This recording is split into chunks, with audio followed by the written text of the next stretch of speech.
हरे कृष्णा। ओम अज्ञानतिमिरन्धस्य ज्ञानाञ्जनशलाकया चक्षुरुन्मिलितं येन तस्मै श्रीगुरुवे नमः। नमः ओं विष्णुपदाय कृष्णप्रेष्ठाय भूतले श्रीमते भक्तिवेदान्त स्वामिन् इति नामिने। नमस्ते सारस्वते देवे गौरवाणी प्रचारिणे निर्विशेष शून्यवादी पाश्चात्यदेशतारिणे। जय श्री कृष्ण चैतन्य प्रभु नित्यानंद श्री अद्वैत गदाधर श्रीवासादि गौरभक्तवृंद।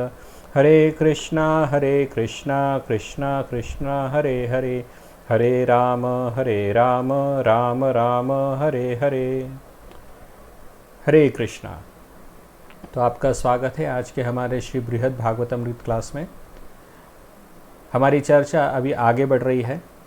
कल हमने सुना कि जब नारद मुनि जब दक्षिण देश के राजा से मिलते हैं तो उनका बहुत अच्छी तरह से गुणगान करते हैं।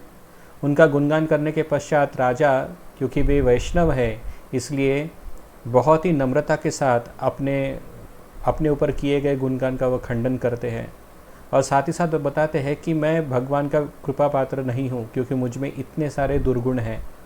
लेकिन वे ये भी कहते हैं कि मुझसे बेहतर तो स्वर्गलोक के देवतागण हैं और उन देवता में भी इंद्रदेव ये भगवान के विशेष कृपा पात्र है। इतना सब वर्णन करने के बाद नारद मुनि फिर पृथ्वी से जाकर वे स्वर्गलोक जाते हैं और स्वर्गलोक में वे इंद्रदेव से मिलते हैं। जब वे स्वर्गलोक जाते हैं तो वहाँ पे देखते हैं कि इंद्र आदि देवतागण भगवान वामन देव की आराधना में लगे हुए हैं। फिर भगवान वामन देव जब वहाँ से चले जाते हैं तो नारद मुनि इंद्रदेव की स्तुति करना प्रारंभ करते हैं। तो जब इतनी स्तुति सुनते हैं तो इंद्रदेव स्वाभाविकता से नम्र होकर वे इस बात का खंडन करते हैं कि वे भगवान के विशेष कृपा पात्र नहीं हैं। तभी हम उसी को आगे बढ़ाएंगे कि क्यों इंद्र कहते हैं कि वो भगवान के विशेष कृपा पात्र नहीं है, जबकि हमने कल देखा कि बहुत सारे ऐसे गुण हैं जिसके कारण भगवान ने इंद्र के ऊपर अलग अलग समय पर विशेष कृपा की। इतना सब होने के बावजूद भी इंद्रदेव कहते हैं कि मैं वास्तविक भगवान का कृपा पात्र नहीं हूँ। तो हम आगे बढ़ते हैं। इंद्र कहते हैं, क्या आप इस स्वर्गलोक के वृत्तांत नहीं जानते? क्या हम लोग दैत्यों के भय से इस स्वर्गलोक को छोड़कर न जाने कितनी बार भाग नहीं गए थे? तो जब नारद मुनि कहते हैं बारंबार कि स्वर्गलोक में बहुत सुख होता है, वहाँ पर कोई डर नहीं होता किसी चीज़ का, तो इस बात का खंडन करने के लिए इंद्रदेव कहते हैं कि क्या आप नहीं जानते कि स्वर्गलोक में कितने प्रॉब्लम्स हैं? यहाँ पर कई बार देवतागण आक्रमण करते हैं और इन देवताओं के भय से हम लोग यहाँ से कई बार भाग चुके हैं। तो आपका ये कहना कि यहाँ पर किसी प्रकार का भय या डर नहीं सताता, तो ये गलत बात है। मैंने बहुत बार यहाँ से भाग के गुप्त रूप से तपस्वी वेश धारण कर मर्त्यलोक में वास किया है। तो इस प्रसंग में हम सबको पता है कि इंद्रदेव ने कई बार अपना प्राण बचाने के लिए, केवल इंद्र ही नहीं बल्कि अलग अलग देवता भी इन असुरों से अपने प्राण बचाने के लिए कई बार यहाँ से स्वर्गलोक से भाग गए थे। एक बार, पहली बार तो हिरण्यकशिपु के साथ युद्ध में इंद्र आदि देवतागण स्वर्गलोक छोड़कर भाग गए थे। दूसरी बार प्रसंग में जब बलि महाराज स्वर्गलोक पर आक्रमण करते हैं तो उनका सामर्थ्य देखकर ही वे भयभीत हो जाते हैं और बिना युद्ध किए वहाँ से भाग जाते हैं। अगली बार जब रावण का आक्रमण होता है स्वर्ग पर, तब उस समय पर भी रावण के भय से सारे स्वर्ग के निवासी सभी देवतागण वहाँ से भाग जाते हैं और अलग अलग रूपों में इस पृथ्वी तल पे छिप जाते हैं। तो इस प्रकार से हम देखते हैं कि देवतागण भी इन सब डर तथा भय के कारण वे मुक्त नहीं हैं, उन्हें डर तथा भय सताते रहता है। दिग्दर्शिनी टीका में सनातन गोस्वामी कहते हैं, इस उक्ति के द्वारा मर्त्यलोक से स्वर्गलोक का उत्कर्ष खंडन किया गया है। जब दक्षिण देश के राजा कहते हैं कि मर्त्यलोक में हर कोई व्यक्ति डरा हुआ रहता है, भयभीत रहता है, 3 तापों से प्रभावित रहता है, जबकि स्वर्ग लोक में ये सब चीज़ें परेशान नहीं करती। तो इसका खंडन करते हुए इंद्रदेव ये सब कह रहे हैं, क्योंकि स्वर्ग में बारंबार दैत्यों का उपद्रव होता रहता है, इसलिए स्वर्गवासियों का भी स्वच्छंद विहार और स्वच्छंद गति इत्यादि उत्कर्ष निरस्त होता है। तो भगवान नारद मुनि के सामने जब दक्षिण देश के राजा ने कहा कि मेरी गति स्वच्छंद नहीं है, मैं अनेक नियमों से बंधा हुआ हूँ और मुझे अपना प्राण छोड़कर कहीं जाना ये उपयुक्त नहीं होता, क्योंकि मुझे अपने राज्य का ख्याल रखना होता है। लेकिन स्वर्ग के देवतागण स्वच्छंद विहार और स्वच्छंद गति से कहीं पर भी आ जा सकते हैं। तो इसका खंडन करते हुए इंद्रदेव कह रहे कि ये सब गलत है, हमारे साथ ऐसा नहीं होता, जबकि दैत्यों के भय के कारण हमें यहाँ वहाँ पर भागना पड़ता है। तो मतलब एक प्रकार से हमारी गति स्वच्छंद नहीं है। फिर वे आगे कहते हैं, दैत्यराज बलि ने इंद्र पद को प्राप्त करके असुरों को ही सब प्रकार से सूर्य चंद्र आदि के अधिकार में नियुक्त किया था।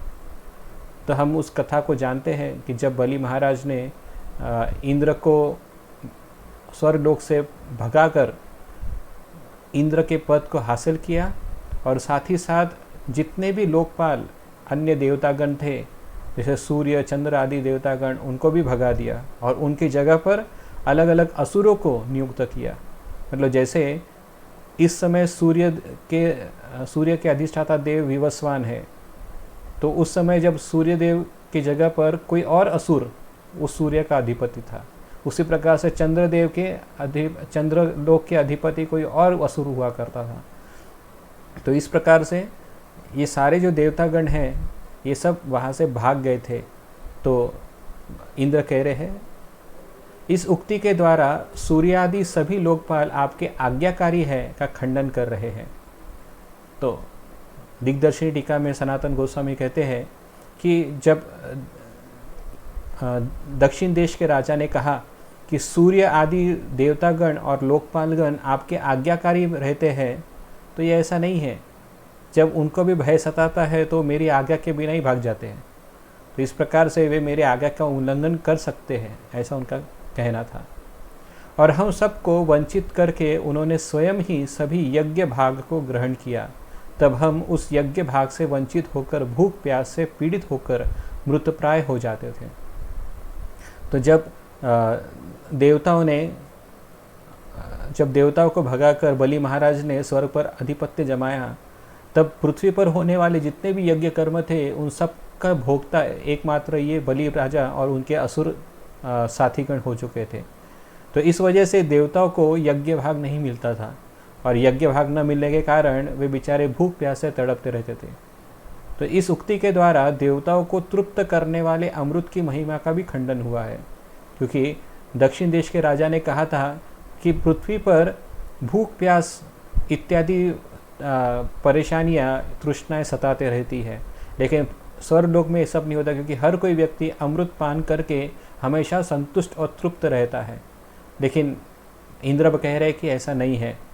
जब असुरगण स्वर्ग पर राज करने लगते हैं, तब उनको मिलने वाला जो यज्ञ भाग है उनको नहीं मिल पाता, और उन्हें भी फिर भूख प्यास सताने लगती है, ऐसा वे कहते हैं। फिर यहाँ पर उस बात का खंडन किया गया है जब नारद मुनि कहते हैं कि आपके साक्षात भगवान विष्णु ही आपके भाई होकर आपकी सेवा में लगे हैं। तो वे कहते हैं, मेरे भाई होकर भी उन्होंने मेरे शत्रुओं का विनाश नहीं किया, बल्कि छल पूर्वक बलि से राज्य भिक्षा कर मुझे प्रदान किया है।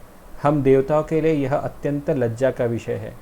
इस वाक्य के द्वारा स्वयं नारायण ने तुम्हारी शत्रुओं से रक्षा की है। श्री नारद के इस वचन का भी उन्होंने खंडन किया है। तो जब नारद मुनि कहते हैं कि साक्षात भगवान नारायण तुम्हारी रक्षा करते हैं, तो इंद्र कहते हैं कि कहाँ रक्षा की उन्होंने हमारी।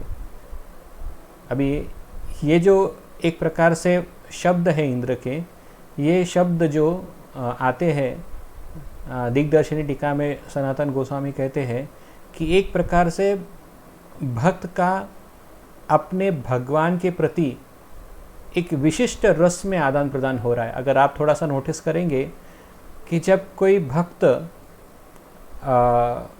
उनकी स्तुति करता है, मतलब जब कोई भक्त दूसरे भक्त की स्तुति करता है तो नम्रता भाव के कारण वो कहता है कि नहीं, मैं इतना महान भक्त नहीं हूँ। फिर वो अपने अंदर की सारी त्रुटियाँ गिनाने लगते हैं और इतना भी कहने लगते हैं कि भगवान ने मेरे साथ किया ही क्या है, कहाँ मेरे साथ भगवान ने आदान प्रदान किया है। और फिर वे एक प्रकार से भगवान को अपरोक्ष रूप से दोष देने लगते हैं कि भगवान ने मेरे साथ कुछ नहीं किया। जैसे हम श्रीमद् भागवत में भी पढ़ते हैं कि जब ध्रुव महाराज को आशीर्वाद देकर भगवान विष्णु चले गए तो ध्रुव महाराज प्रसन्न नहीं हुए। उनको तो ये लगने लगा कि भगवान ने मेरे साथ छल किया है, भगवान ने मुझे इतनी बड़ी आयु देकर पृथ्वी का आधिपत्य प्रदान करके और बाद में ध्रुवलोक का भी अधिकार देकर उन्होंने एक तरह से मुझे अपने से दूर कर दिया है। भगवान मुझे वैकुंठ धाम ले जाने से अच्छा उन्होंने मुझे यहाँ पर ही रखना उचित समझा। इस प्रकार से ध्रुव महाराज भी एक प्रकार से भगवान के ऊपर अपरोक्ष क्रोध व्यक्त करते हैं। तो ये भगवान और भक्त के बीच में होने वाले एक विशिष्ट रस का आदान प्रदान है। इसलिए इसे हमें दूसरी तरह से नहीं देखना है कि अरे इंद्रदेव ऐसे कैसे कह रहे हैं।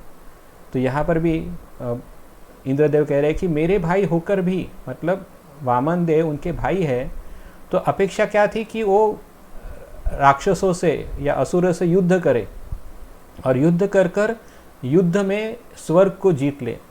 लेकिन भगवान ने ऐसा नहीं किया। भगवान ने छल पूर्वक बलि से राज्य छीन लिया और इसके लिए देवतागणों को अनंत काल से लज्जा का विषय बना हुआ है। तो यदि कोई कहे कि भगवान ने देवताओं की मदद की, या देवता कभी कहे कि हम हमारे सामर्थ्य के बल पर स्वर्ग पर राज्य करते हैं, तो लोग कहेंगे कि कहाँ सामर्थ्य के बल पर राज्य करते हैं, छल के द्वारा ही तुमने अपना स्वर्ग प्राप्त किया था। तो इस प्रकार से भी लोग इसकी भी आलोचना करते हैं कि भगवान हमेशा छल करके देवताओं का साथ देते हैं। तो देवराज इंद्र कहने का आशय ये है उनका कि यदि भगवान सही मायने में हमारा उत्कर्ष देखना चाहते थे तो युद्ध करके भी बलि महाराज से वो राज्य ले सकते थे, लेकिन हमारा सर नीचा करने के लिए और अपने भक्त बलि महाराज के ऊपर कृपा दिखाने के लिए उन्होंने हमारे सामने ये छलावा रचा, जिससे बलि महाराज का उत्कर्ष हो और हम सारे देवतागण अपमानित और लज्जित हो जाए। तो एक प्रकार से इंद्र यहाँ पर भगवान के ऊपर अपरोक्ष क्रोध व्यक्त कर रहे हैं। फिर वे कहते हैं नारद मुनि से कि कौन कहता है कि स्वर्ग में सब कुछ ठीक ठाक है।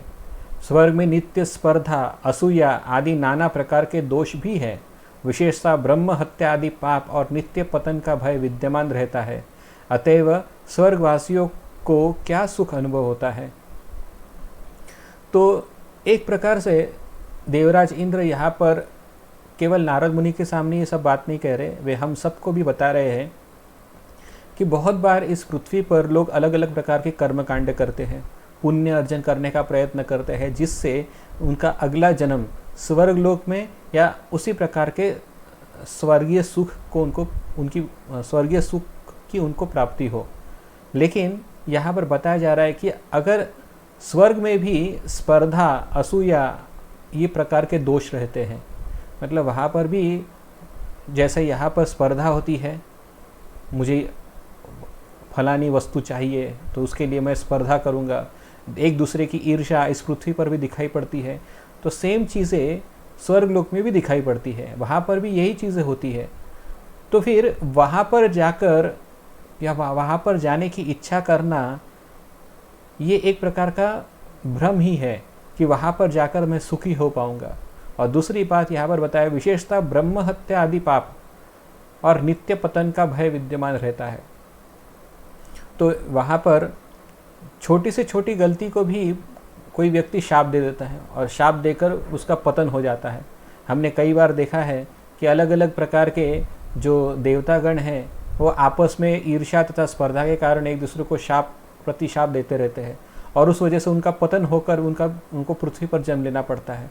तो इस वजह से भी सभी देवतागण ऐसा नहीं कि समाधान के साथ या संतोष का जीवन व्यतीत करते हैं स्वर्गलोक में, वहाँ पर भी उनको पतन का भय रहता है कि कब मुझे स्वर्गलोक से फेंक दिया जाएगा या कब मुझे स्वर्गलोक से भगा दिया जाएगा। तो इस तरह भी स्वर्ग में ये सुख का अनुभव नहीं होता। स्वर्ग में स्पर्धा और ईर्ष्या द्वेष जैसे सभी दोष विद्यमान है। इसके द्वारा स्वर्ग के सात्विक होने का खंडन हुआ है। तो स्वर्ग का जो सात्विक होने का जो बात कह रहे थे दक्षिण देश के राजा, वो उसका खंडन यहाँ पे इंद्र कर रहे हैं। वे कह रहे हैं कि विश्वरूप और वृत्रासुर आदि वध द्वारा इंद्र को ब्रह्म हत्या का पाप लगा था, इसलिए स्वर्गवासियों के पाप रहित होने का भी खंडन हुआ है। तो जब दक्षिण देश के राजा ने कहा कि स्वर्गलोक के निवासी सभी प्रकार से पाप रहित है और केवल पुण्यशाली व्यक्ति ही स्वर्गलोक में जा सकते हैं, तो ये भी एक प्रकार से उन्होंने खंडन किया है कि अलग अलग कारणों की वजह से देवताओं के द्वारा पाप कार्य होते रहते हैं। कभी द्वेष के कारण, कभी ईर्ष्या के कारण, कभी काम वासना के कारण उनके हाथों अलग अलग प्रकार के गलतियां होती रहती है। इसका बहुत विस्तारित वर्णन श्रीमद् भागवतम के 9वें स्कंद में किया हुआ है, जहाँ पर देवतागण कैसे अलग अलग प्रकार के प्रलोभन में आकर या एक प्रकार से जो अनर्थ है उनके हृदय में, उन अनर्थों के वश में होकर वे कैसे कैसे अलग अलग घृणित पाप कार्य करते हैं और उसकी वजह से उनको क्या क्या भुगतना पड़ता है, इसका भी वर्णन 9वें स्कंद में आया है। तो 9वें स्कंद में हम ये सब देख सकते हैं।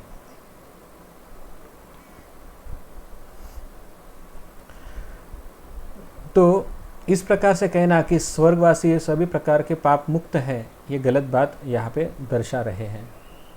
फिर आगे देवराज इंद्र कहते हैं कि भगवान ने कभी हमारी सहायता नहीं की, उल्टा हमारे विरुद्ध ही कार्य किया है। जब नारद मुनि कहते हैं कि तुम्हारे भाई वामन देव तुम्हारे छोटे भाई होने का कर्तव्य निभाते हुए सदैव तुम्हारी आज्ञा का पालन करते हैं और तुम्हारी इच्छा को पूरा करते हैं, ये दर्शाता है कि इंद्रदेव कितने महान या भगवान के विशेष कृपा पात्र है। तो ये बताने के लिए वे कहते हैं कि नहीं, ऐसा नहीं है। जैसे उदाहरण दे रहे हैं कि सुधर्मा सभा और पारिजात वृक्ष को इस स्वर्ग से ले जाकर उन्होंने मर्त्यलोक में स्थापित किया था। हम जानते हैं कि कृष्ण लीला में भगवान श्री कृष्ण ने अपने द्वारकापुरी स्थापित करते समय स्वर्गलोक में गए थे और वहाँ से इंद्र की सुधर्मा नामक सभा वहाँ से उठाकर पृथ्वी पर द्वारका में स्थापित कर दी थी। और साथ ही साथ सत्यभामा को प्रसन्न करने के लिए उन्होंने पारिजात वृक्ष को भी इंद्रलोक से लेकर पृथ्वी पर ले आए थे। तो इस वजह से भी वे कहते हैं कि भगवान हमारे विरुद्ध ही कार्य करते हैं। उन्होंने मेरी पूजा को, जिसे गोप लोग चिरकाल से करते थे, बंद करवा दिया और मेरे अत्यधिक प्रिय विशाल खांडव वन को भी जलाकर राख करवा दिया। तो ये कहना कि भगवान हमेशा मेरा ही साइड लेते हैं, मेरे ही पक्ष से कार्य करते हैं, तो ये गलत होगा, क्योंकि भगवान ने मेरी कई युगों से चले आने वाली पूजा जो है वो खंडन करके गोवर्धन पूजा की शुरुआत कर दी। इससे मेरा तो अपमान हुआ ही, साथ ही साथ मेरा मान खंडन भी कर दिया भगवान ने। बाद में वे कहते हैं कि जो इंद्रदेव को जो खांडव वन बहुत प्रिय था, जिसको वो सुरक्षित रख रहे थे, उसे अर्जुन की सहायता से भगवान ने जला दिया। तो ये भी दर्शाता है कि भगवान ने इंद्र के खिलाफ जानबूझकर ये सब कार्य किया। तथा वृत्रासुर के वध के लिए भी मुझे ही प्रेरित किया, स्वयं उन्होंने थोड़ी सी भी मदद नहीं की। तो यहाँ पर भी बहुत ही स्पष्टता के साथ इंद्रदेव कह रहे हैं कि कौन कहता है कि भगवान हमेशा मेरा पक्ष लेते हैं। जब वृत्रासुर की बात आई, वृत्रासुर के साथ जब युद्ध हो रहा था, तब मैं भगवान के पास मदद मांगने गया था, लेकिन भगवान ने कहा कि जाओ तुम दधीचि ऋषि के पास जाओ, उनसे मदद मांगो, उनके पास उनकी हड्डियों से तुम अपने लिए वज्र बनाओ। लेकिन भगवान ने स्वयं जाकर इंद्र की मदद नहीं की। तो इस प्रकार से भी इंद्रदेव कह रहे हैं कि भगवान कहाँ मेरी मदद करते हैं, ऐसा उनका कहना है। उन्होंने मेरी अवज्ञा करके मेरी अमरावती को श्रीहीन कर दिया तथा सब लोकों से ऊपर अपने एक नवीन भवन की रचना की है। तो यहाँ पर भी एक छोटा सा इतिहास आपको बताना चाहूँगा। यहाँ पे लिखा है कि अमरावती को श्रीहीन कर दिया तथा सब लोकों से ऊपर अपने एक नवीन भवन की रचना की। दिग्दर्शिनी टीका में सनातन गोस्वामी कहते हैं कि ये जो नवीन भवन है ये वैकुंठ धाम, इसकी रचना भगवान ने की।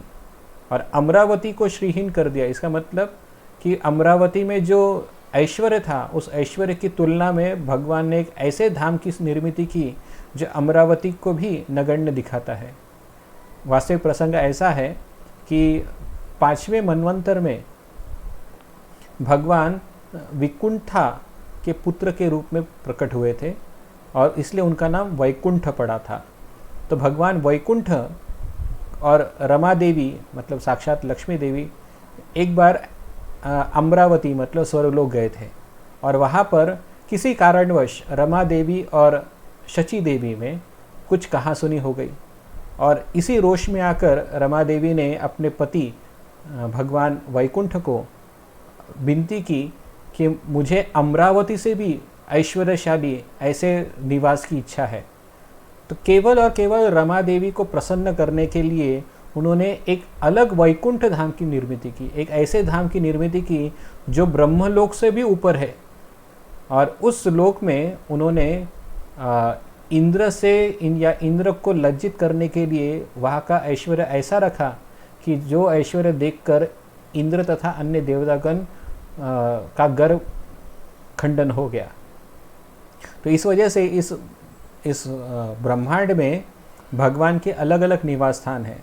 खासतौर पर 3 निवास स्थान बताए गए हैं या 3 वैकुंठ बताए गए हैं इस भौतिक जगत में है, जहाँ पर भगवान स्वयं निवास करते हैं। वैसे भगवान कई जगह पे निवास करते हैं, लेकिन ये 3 जगह पर निवास करते हुए 3 वैकुंठ भी बताए जाते हैं।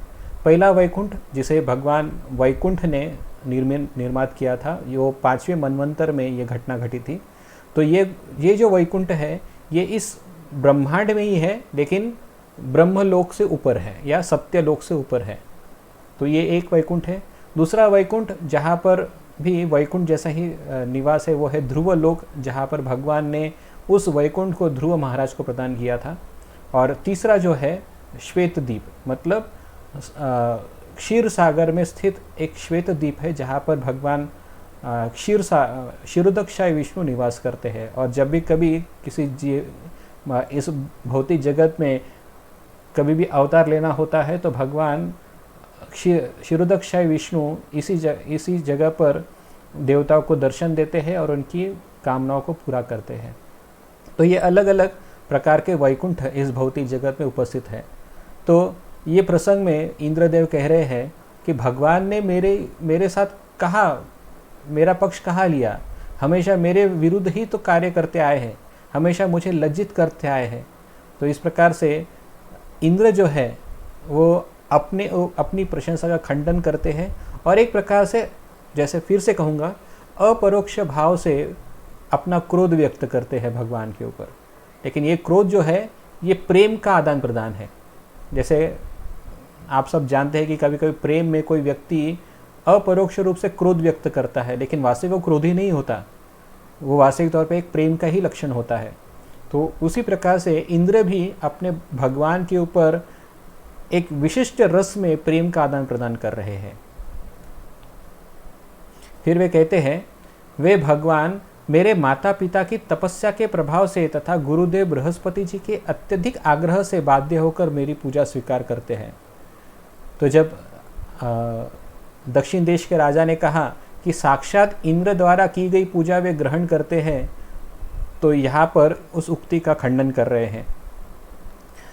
तो वो इसलिए कह रहे हैं इंद्रदेव कि भगवान मेरी पूजा से प्रसन्न होकर नहीं आते, क्योंकि मेरे माता पिता की तपस्या से भगवान प्रसन्न थे तथा मेरे गुरुदेव बृहस्पति जी इतने भगवान के महान भक्त हैं कि उनको प्रसन्न करने हेतु, मेरे माता पिता को और तथा बृहस्पति जी को प्रसन्न करने हेतु जब भी कभी कोई पूजा पाठ होता है या पूजा अर्चा होती है भगवान की, तो उनको प्रसन्न के लिए वो मेरी पूजा में सम्मिलित होते हैं या आते हैं, लेकिन मुझ पर कृपा करने के लिए कभी नहीं आते।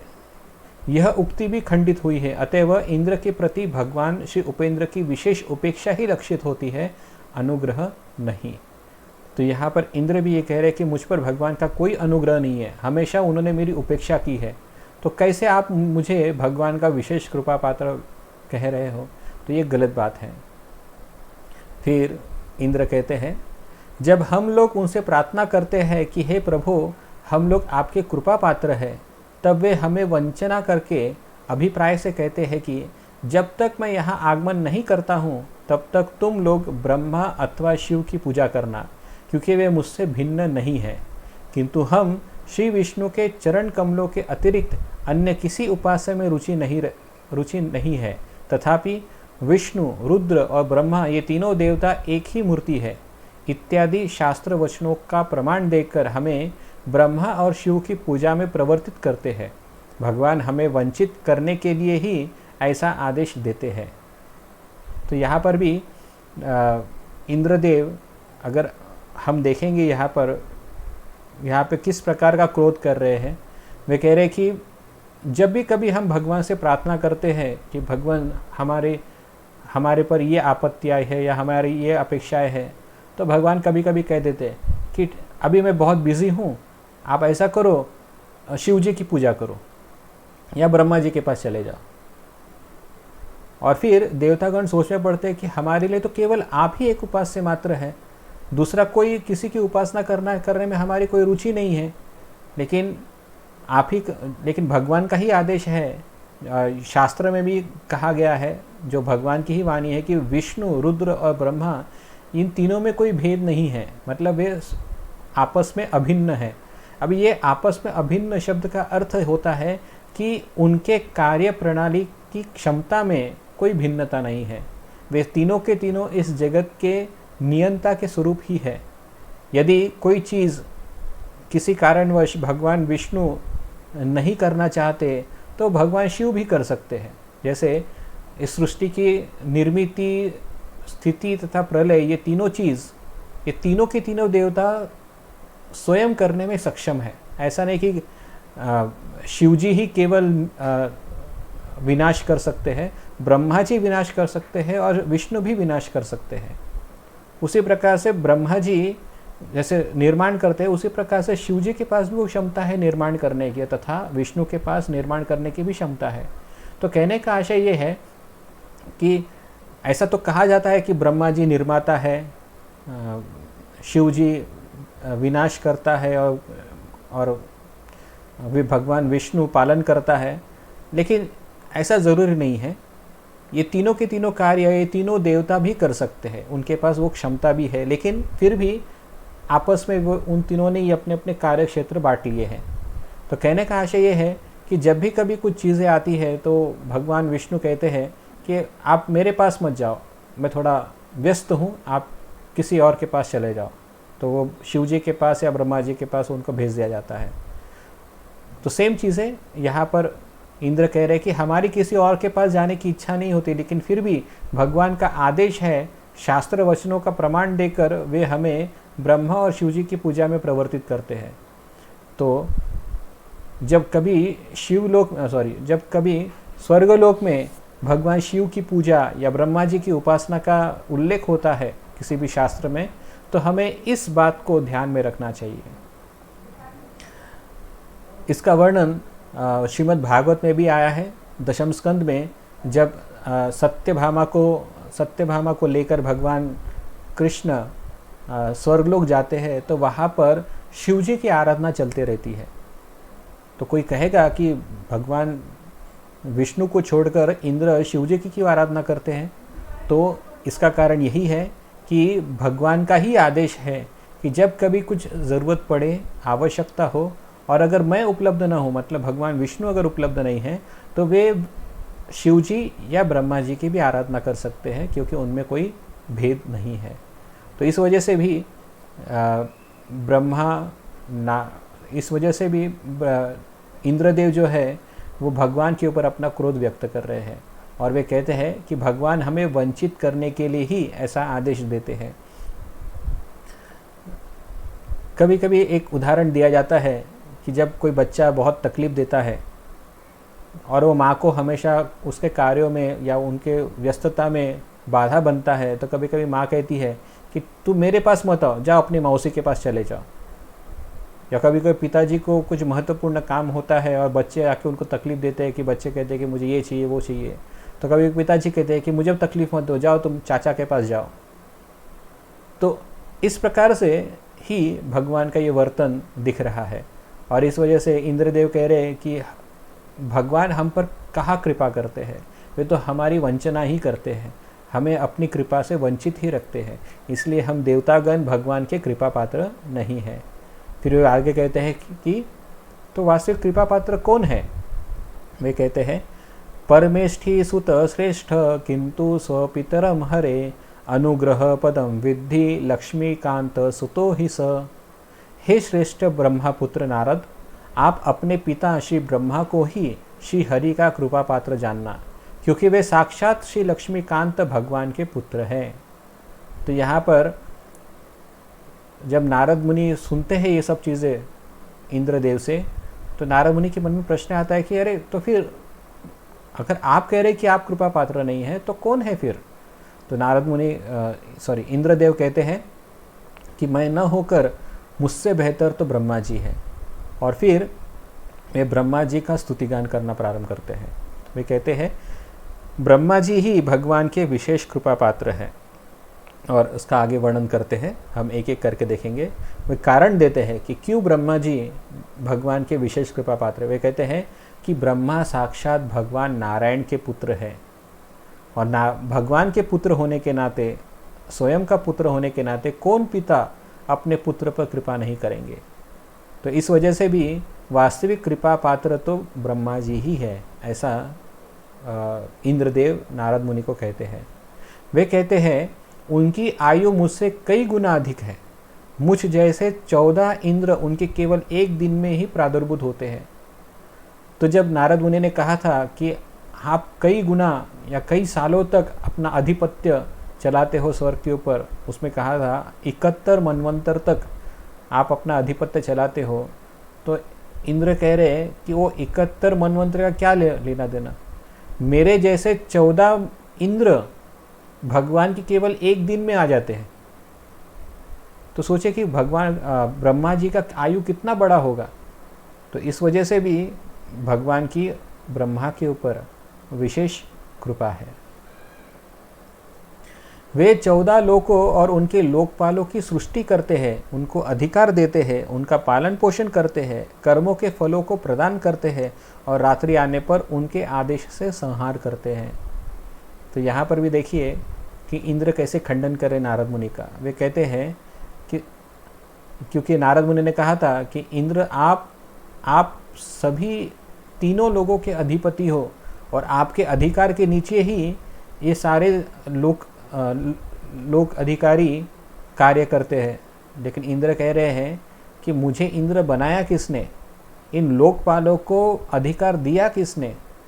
वो सब देने का अधिकार स्वयं ब्रह्मा जी को है। अगर ब्रह्मा जी अधिकार नहीं देते तो मैं इंद्र कैसे बन सकता था?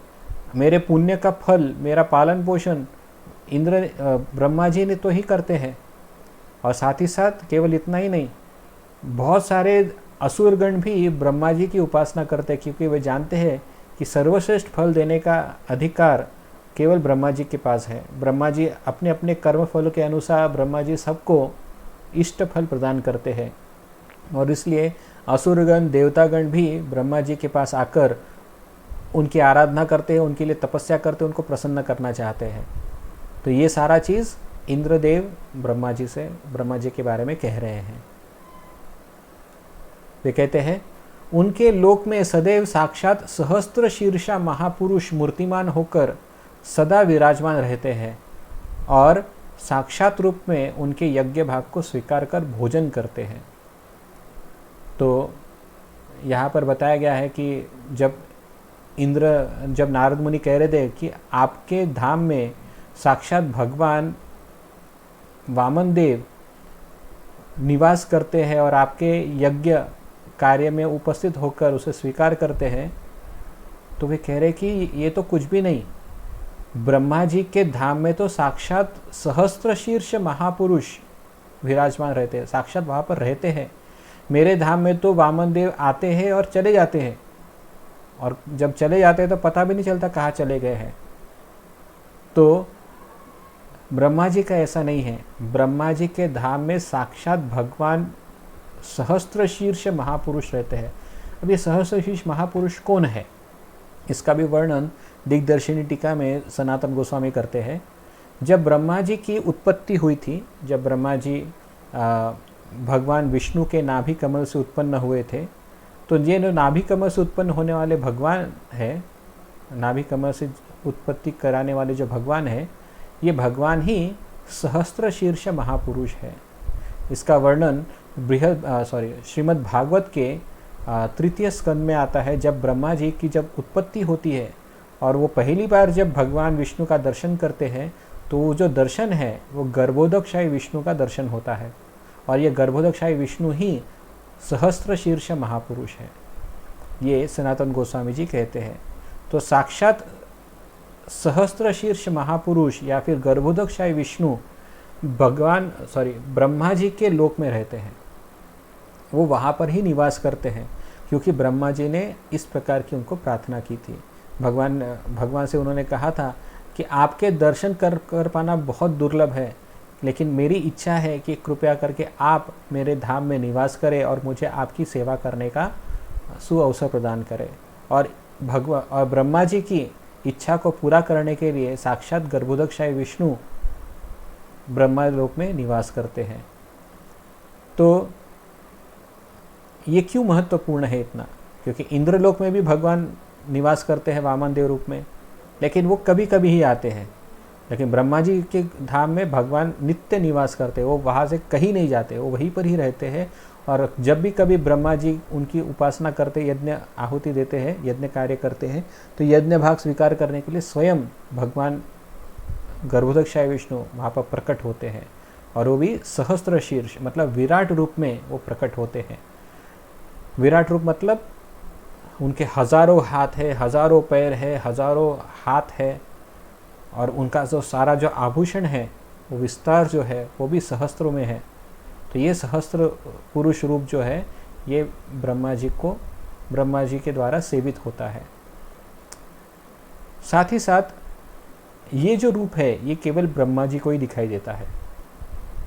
अभी क्यों ब्रह्मा जी को दिखाई देता है केवल, क्योंकि इस रूप का दर्शन करने का अधिकार केवल और केवल ब्रह्मा जी को ही दिया गया है। जब भी कभी इस भौतिक जगत में कुछ उत्पात होता है और देवता लोगों को कभी भगवान के दर्शन करने जाना होता है, तो ज़्यादा से ज़्यादा वो श्वेत द्वीप तक जा सकते हैं, उसके आगे नहीं जा सकते। श्वेत द्वीप में भी भगवान क्षीरोदकशाही विष्णु के पास वो जाते हैं, और कभी कभी तो क्षीरोदकशाही विष्णु भी उन्हें दर्शन नहीं देते। उनको कुछ उपदेश देना होता है तो ब्रह्मा जी के द्वारा उपदेश देते हैं। तो सबसे पहली बात, भगवान का दर्शन तो पहले ही दुर्लभ है, लेकिन उसमें से भी गर्भोदकशाही विष्णु का दर्शन वो और भी दुर्लभ है। लेकिन ये दर्शन केवल और केवल ब्रह्मा जी को प्राप्त होने के कारण ब्रह्मा जी भगवान के विशेष कृपा पात्र है, इस वजह से कहा जा रहा है। वे भगवान के साक्षात गुणावतार होने के कारण अवश्य ही भगवान के कृपा पात्र भी है। तो यहाँ पर इंद्रदेव नारद मुनि से कह रहे हैं कि ब्रह्मा जी कोई साधारण व्यक्ति नहीं है, वे भगवान के ही अवतार है। भगवान के गुणावतार होने के कारण स्वाभाविक है कि वो भगवान के कृपा पात्र होंगे। तो गुणावतार हमें पता है कि भगवान के विभिन्न अवतार होते हैं।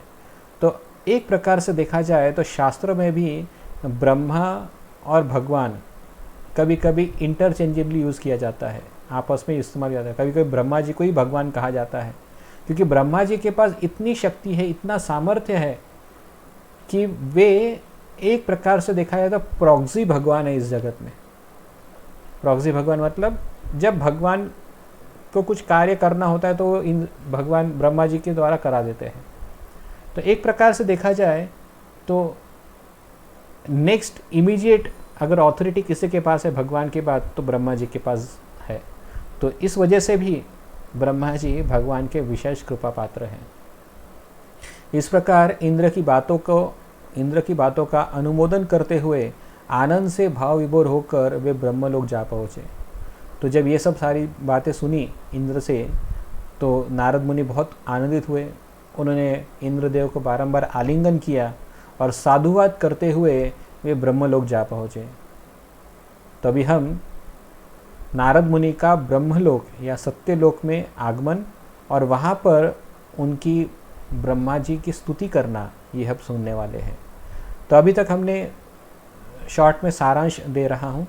अभी तक हमने देखा कि नारद मुनि भगवान का विशेष कृपा पात्र भक्त कौन है, इसको ढूंढते हुए निकलते हैं। और सबसे पहले वे पृथ्वी पर एक ब्राह्मण से मिलते हैं। ब्राह्मण को भगवान का विशेष कृपा पात्र समझ कर उसकी प्रशंसा करते हैं, लेकिन ब्राह्मण कहता है कि मैं नहीं हूँ, मुझसे बेहतर दक्षिण देश का राजा है। फिर वो दक्षिण देश में जाते हैं, फिर वो उधर का राजा की प्रशंसा करते हैं, तो राजा भी कहता है कि मुझसे बढ़कर देवराज इंद्र भगवान के विशेष कृपा पात्र है। और देवराज इंद्र भी अपनी प्रशंसा का खंडन करते हैं और फिर वे कहते हैं कि ब्रह्मा जी ही भगवान के विशेष कृपा पात्र भक्त है। अभी हम देखते हैं कि जब नारद मुनि ब्रह्मलोक जाते हैं और ब्रह्मा जी की स्तुति गान करते हैं, तो ब्रह्मा जी क्या कहते हैं। ब्रह्मा जी का दर्शन करने के लिए श्री नारद का सत्यलोक गमन करना तथा ब्रह्मा जी की प्रशंसा करना। जब नारद मुनि ब्रह्मलोक पहुँचे तो उन्होंने निरंतर चलने वाली महायज्ञ की ध्वनि सुनी और देखा कि भगवान प्रसन्न होकर उन यज्ञों में महापुरुष रूप में अर्थात सहस्त्र शीर्षा भगवान आविर्भूत होकर यज्ञ भाग को ग्रहण कर याजकों को आनंदित कर रहे हैं। तो जब ब्रह्मा जी के ब्रह्मलोक में जब नारद मुनि वहाँ पर पहुँचे, तो नारद मुनि ने बाहर से ही निरंतर चलने वाली महायज्ञ की ध्वनि सुनी। यज्ञ में आहुति डालने के लिए जब स्वाहा बोला जाता है, तो जो यज्ञ में मंत्र उच्चारण होता है, उस मंत्र का उच्चारण ब्रह्मलोक के बाहर तक आ रहा था। और नारद मुनि समझ गए कि यहाँ पर भगवान को प्रसन्न करने के लिए यज्ञ का अनुष्ठान चल रहा है। तो जब वो उस जगह पहुँचे जहाँ पर यज्ञ का अनुष्ठान चल रहा है, उन्होंने देखा कि ब्रह्मा जी वहाँ पर बैठे हुए हैं और साथ ही साथ वहाँ पर जितने भी ब्रह्मर्षि हैं वे सब यज्ञ में आहुति डालकर भगवान सहस्रशीर्ष पुरुष भगवान सहस्रशीर्ष को प्रसन्न करने का प्रयत्न कर रहे हैं। तो वह वहीं पर स्थित हो गए और यज्ञ पूरा होने तक का इंतजार करने लगे। ब्रह्मा जी को आनंद प्रदान करने के लिए भगवान स्वयं उनके द्वारा निवेदित की गई भोजन सामग्रियां अपने हजारों हाथों द्वारा अपने हजारों मुखों में अर्पण कर रहे हैं। तो नारद मुनि ने देखा कि यहाँ पर भगवान उस यज्ञ से प्रसन्न होकर उस यज्ञ मंडप में उपस्थित हुए हैं और जितने भी ब्रह्मर्षियों ने जो भी यज्ञ में आहुति दी थी, भगवान उन सबको स्वीकार कर रहे हैं।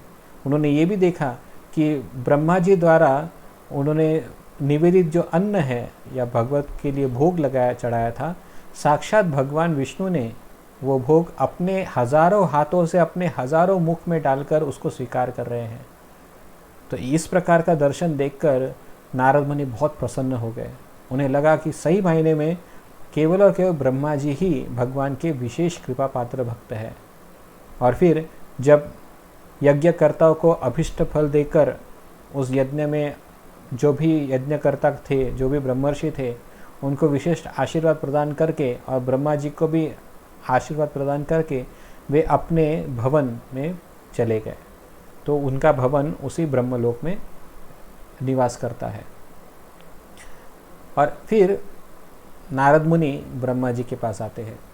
यहाँ पर एक और चीज़ महत्वपूर्ण है कि समझिए, जैसे कि दिग्दर्शिनी टीका में सनातन गोस्वामी एक प्रश्न को लेकर थोड़ा सा विश्लेषण करते हैं।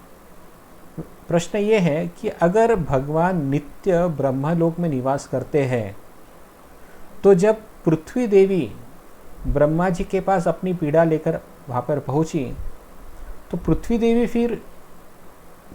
को लेकर ब्रह्मा जी अपने धाम में रहने वाले सहस्रशीर्ष भगवान विष्णु के पास न जाकर क्षीरोदकशाही विष्णु के पास श्वेतद्वीप में क्यों गए? तो ये प्रश्न बहुत ही सुंदर है और इसका उत्तर भी सनातन गोस्वामी पाद ने अपने दिग्दर्शिनी टीका में दिया है।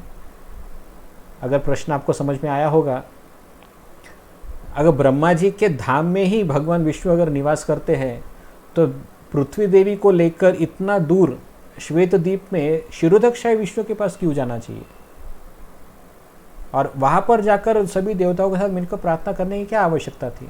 वे ब्रह्मलोक में रहकर भी भगवान विष्णु से, क्योंकि भगवान विष्णु वहां पर नित्य निवास करते हैं, उनके साथ आदान प्रदान भी करते हैं, तो फिर तो फिर ब्रह्मा जी को वहां पर जाने की क्या आवश्यकता पड़ी।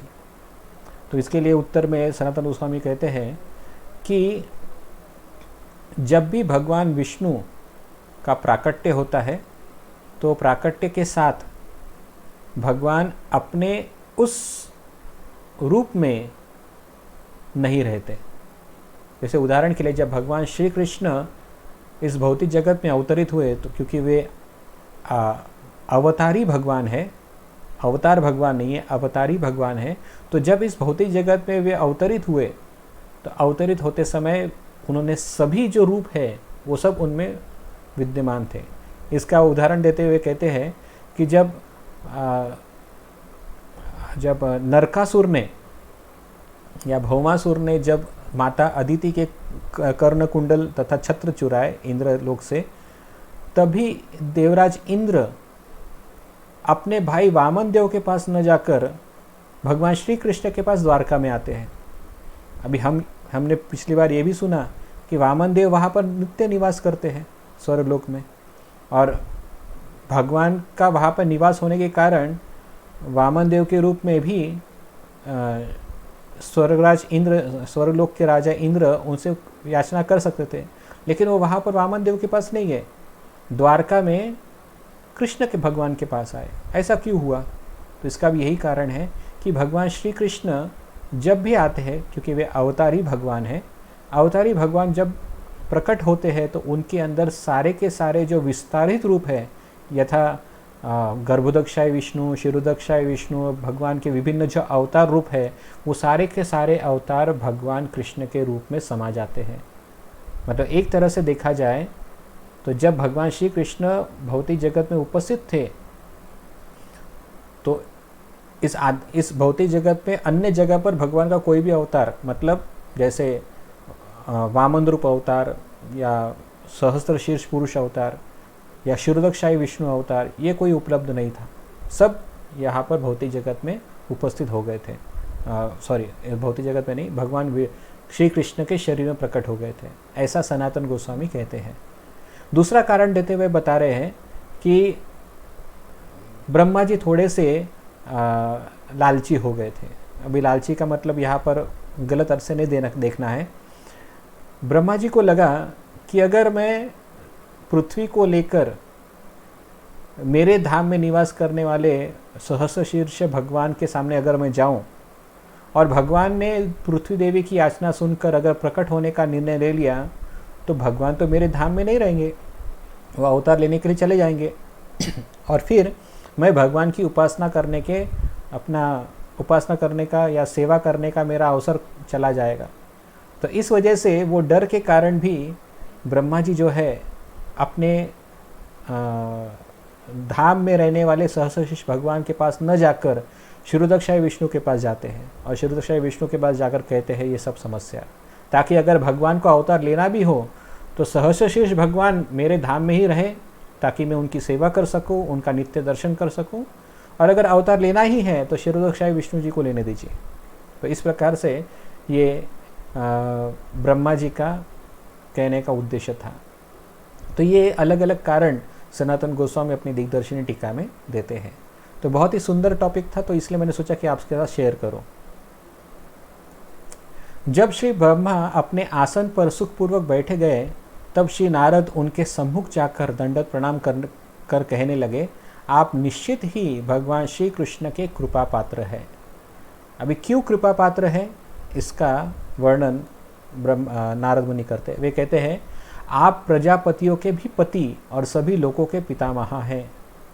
तो ब्रह्मा जी को वे कहते हैं कि सभी प्रजापतियों के पति मतलब स्वामी, मतलब जितने भी प्रजापति हैं इस भौतिक जगत में, उन सभी प्रजापतियों के स्वामी आप एकमात्र है, और सभी लोगों के जितने भी लोग हैं यहाँ पर, इस जितने भी 14 भुवन लोग हैं, इन सभी लोगों के पितामह हैं, मतलब आप उनके अधिष्ठाता देव हैं, ऐसा कहने लगे। आप अकेले ही इन 14 भुवनों का सृजन, पालन और संहार करते हैं। तो ब्रह्मा जी कह रहे हैं कि आप अकेले ही इन सब चीज़ों का निर्मिति, पालन तथा संहार करने में सक्षम हैं, आपके पास इतनी क्षमता है। आप ही इस ब्रह्मांड के नित्य ईश्वर और स्वयंभू रूप में जाने जाते हैं। तो ये बात भी कुछ गलत नहीं, जितने भी पॉइंट्स यहाँ पर ब्रह्मा जी के बारे में बताए जा रहे हैं, ये सभी पॉइंट्स सत्य है, और नारद मुनि यहाँ पर कहीं पर भी अतिशयोक्ति नहीं कर रहे हैं, क्योंकि ब्रह्मांड के जो ईश्वर है, इन ईश्वरों की संख्या में भी ब्रह्मा जी का उदाहरण आता है, और वे स्वयंभू, मतलब जिनका कोई उत्पत्ति करता नहीं है, उनका प्राकट्य स्वयं हुआ है, मतलब जिनको कोई माता पिता नहीं थे, मतलब जिनका जन्म गर्भ से नहीं हुआ, उनको केवल प्रकट हुए हैं। तो इस प्रकार से भी ब्रह्मा जी स्वयंभू कहलाते हैं। अभी स्वयंभू क्यों कहलाते हैं? क्योंकि भगवान विष्णु के नाभि कमल से ब्रह्मा जी स्वयंभू रूप में प्रकट हुए थे। उनकी निर्मिति भगवान ने की, और साथ ही साथ इस ब्रह्मांड के जो मुख्य ईश्वर है उनमें ब्रह्मा जी भी आते हैं।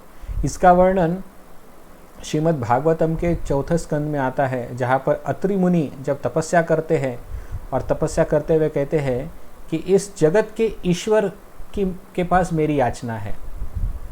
तो जब इस जगत के ईश्वर के पास मेरी याचना है, इस प्रकार का संबोधन करके जब वो तपस्या कर रहे होते हैं, तो 3 देवतागण वहाँ पर, 3 देव वहाँ पर, त्रिदेव वहाँ पर उपस्थित होते हैं। ब्रह्मा, विष्णु और शिव, ये तीनों वहाँ पर उपस्थित होते हैं अत्रि ऋषि की तपस्या को देखकर। तो अत्रि ऋषि चौक जाते हैं वहाँ पर कि अरे, मैंने तो केवल इस ब्रह्मांड के ईश्वर को बुलाया था, ये 3 लोग क्यों आ गए? तो वहाँ पे बताया जाता है कि इस ब्रह्मांड के 3 ईश्वर हैं, ब्रह्मा, शिव और विष्णु। ये तीनों के तीनों इस ब्रह्मांड के नित्य ईश्वर है, और इस वजह से फिर आगे चल के अत्रि ऋषि को 3 पुत्र प्राप्त हुए, जो ब्रह्मा, शिव और विष्णु के ही अंश थे। आपके चतुर्मुख से सभी वेद और पुराण प्रकट होने के कारण अखिल ज्ञान संपत्ति के ज्ञाता है। तो यहाँ पर अभी नारद मुनि कहते हैं कि आपके ही मुख से सभी वेद और पुराण का ज्ञान प्रकट होता है, इस वजह से आप संपूर्ण सृष्टि के ज्ञाता, संपूर्ण ज्ञान संपत्ति के अधिपति है। इसलिए ये क्यों है आपके पास ये सारा वैभव? क्योंकि आप भगवान के विशेष कृपा पात्र हैं। बिना उस कृपा के किसी के पास भी इतना सारा ऐश्वर्य, इतना वैभव होना असंभव है। इसलिए नारद मुनि उनका गुणगान करते हैं।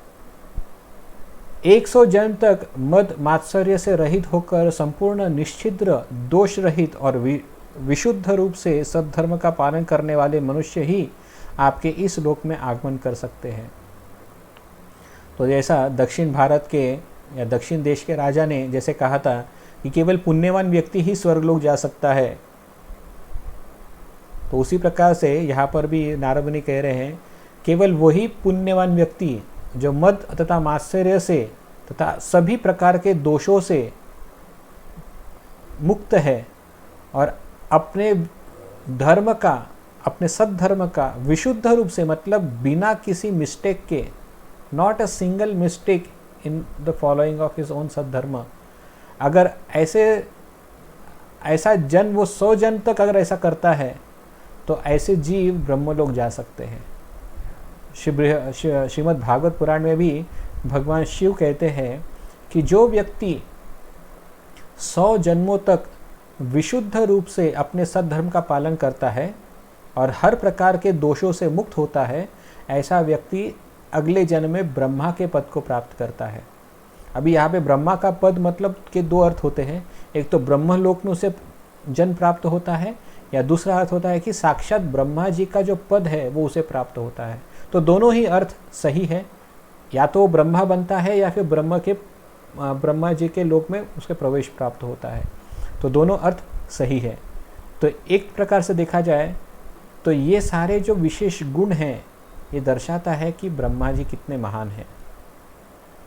आपके इस ब्रह्मलोक से ऊपर और कोई दूसरा श्रेष्ठ लोक नहीं है। दैट मीन्स सत्यलोक ही सर्वश्रेष्ठ लोक है इस संपूर्ण भौतिक जगत में, और हाईएस्ट फैसिलिटी, हाईएस्ट पोजीशन भगवान ने केवल आपको ही दी है। इसका मतलब ये होता है कि भगवान का आपके ऊपर विशेष कृपा है। इस ब्रह्मलोक में परम दुर्लभ भगवान महापुरुष श्री पद्मनाभ निरंतर साक्षात दर्शन देते हुए निवास करते हैं। तो यहाँ पर वही चीज़ बताई जा रही है। नारद मुनि कह रहे हैं कि परम दुर्लभ जो दर्शन है पद्मनाभ का, पद्मनाभ कौन? जिनके नाभि कमल से ब्रह्मा जी का उत्पत्ति होती है, कमल के पुष्प के ऊपर, उन्हें पद्मनाभ नाम से कहा जाता है, जिसे हम गर्भोदकशाही विष्णु के भी रूप से जानते हैं और सहस्र शीर्ष पुरुष के रूप से भी जानते हैं। तो यही पद्मनाभ स्वामी या ये पद्मनाभ भगवान नित्य रूप से आपके धाम में निवास करते हैं, जिनका दर्शन परम दुर्लभ है। केवल दुर्लभ नहीं, परम दुर्लभ, मतलब हर किसी को दर्शन नहीं मिलता, और वो दर्शन केवल आपको ही प्राप्त होता है। तो एक प्रकार से देखा जाए तो नारद मुनि ब्रह्मा जी के महानता का गुण गौरव कहते हुए कह रहे हैं कि ये सारे गुण आप में इसलिए है कि विशेष आपके ऊपर भगवान की विशेष कृपा है।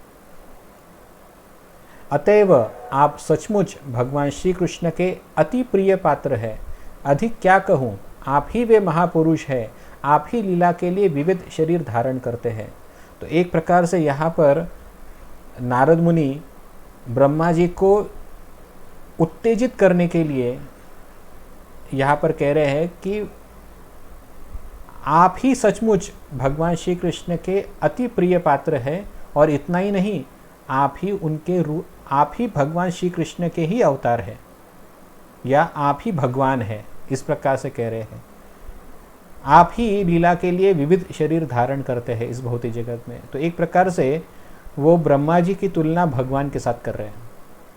अब ये सुनने के पश्चात ब्रह्मा जी क्षुब्ध हो जाते हैं, वो ये सहन नहीं कर पाते, क्योंकि अभी तक उन्होंने जो भी कहा एक प्रकार से प्रशंसा तो थी, लेकिन सत्य चीज़ भी थी। लेकिन अब ये जो चीज़ बताई उन्होंने कि आप ही भगवान के रूप है, तो ये सुनकर ब्रह्मा जी थोड़े से विचलित हो जाते हैं, और फिर वे कहते हैं, शृण्वनो सतद्वाक्यम दासोस्मि इति मुहुर्वदन चतुर्वक्त्रो अष्टकर्णानां पिधाने व्यग्रतां गतः अश्रव्यश्रवणाजातं कोपं यत्नेन धारयन् स्वपुत्रं नारदं प्राह साक्षेपं चतुराननः। इसका अर्थ है, श्री ब्रह्मा ने श्री नारद के इन वचनों को सुनकर बारंबार मैं उनका दास हूँ, मैं उनका दास हूँ कहते कहते अपने 8 कानों को अपने हाथों से बंद करने लगे।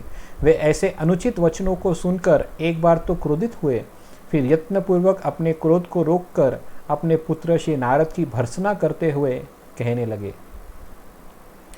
तो यहाँ पर ब्रह्मा जी अभी उत्तेजित हुए हैं बोलने के लिए, क्योंकि नारद मुनि जानते हैं कि ब्रह्मा जी स्वयं सत्वगुण में स्थित होने के कारण उनको उत्तेजित कर पाना कठिन है।